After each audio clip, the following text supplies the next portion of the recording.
வளர்ப்பது இவ்வளவு ஈஸியா? நீங்களே ஆச்சரியப்படுவீங்க. எப்படி வளர்க்குறதுன்னு சொல்லி பார்க்கலாமா? வாங்க. உங்கள் வீட்டு தோட்டத்திலேயோ மாடியிலேயோ மாதுளையை செழிப்பாக வளர்க்க உதவும் 10 எளிய குறிப்புகளை பற்றி தான் நம்ம இன்றைக்கி பார்க்க போகிறோம். ஃபஸ்ட்டு பார்த்திங்கன்னா, விதையில் இருந்து வளர்ப்பதை விட, அதாவது நர்சரிகளில் கிடைக்கும் ஒட்டு செடியை பதியம் போட்ட செடியை வாங்குவது தான் சிறந்தது.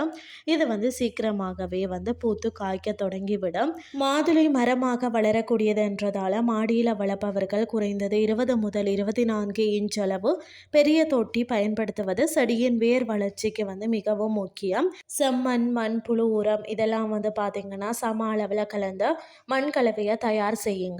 இது பார்த்தீங்கன்னா வேர்களை எளிதாக பரப்பவும் தண்ணீர் தேங்காமல் இருக்கவும் உதவும். மாதுளை செடிக்கு சூரிய ஒளி மிகவும் பிடிக்கும். எனவே தினமும் குறைந்தது 6 முதல் 8 மணி நேரம் நேரடியாக நல்ல வெயில் படக்கூடிய இடத்துல உங்கள் தொட்டியை நீங்கள் வைக்கலாம். செடிக்கு அதிகப்படியான தண்ணீர் ஊற்றுவதை தவிர்க்கணும். மேல் மண் லேசாக காய்ந்திருப்பதை உறுதி செய்த பிறகு அதற்கு பிறகு தண்ணீர் ஊற்றினால் போதும். தண்ணீர் தேங்கினால் பார்த்தீங்கன்னா வேர் அழுகிவிடும். தேவையற்ற காய்ந்த கிளைகளை அவ்வப்போது வெட்டி விடலாம்.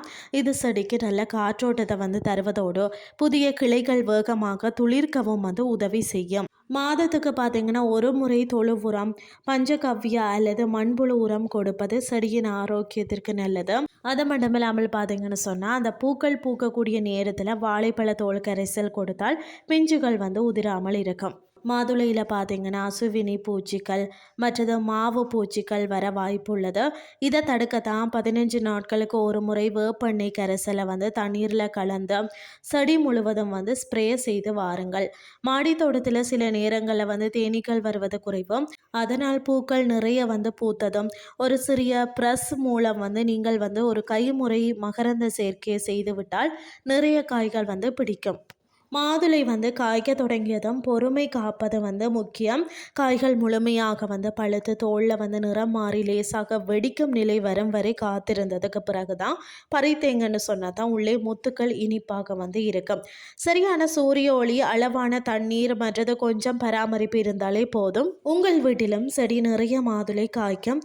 இன்றைய ஒரு செடியை வாங்கி வைத்து உங்கள் தோட்டக்கலையை தொடங்குங்கள். இன்றைய கிறிஸ்டி உங்களுக்கு பிரயோசனமாக அமைஞ்சிருக்கும்னு சொல்லி நானும் நம்புகிறேன்.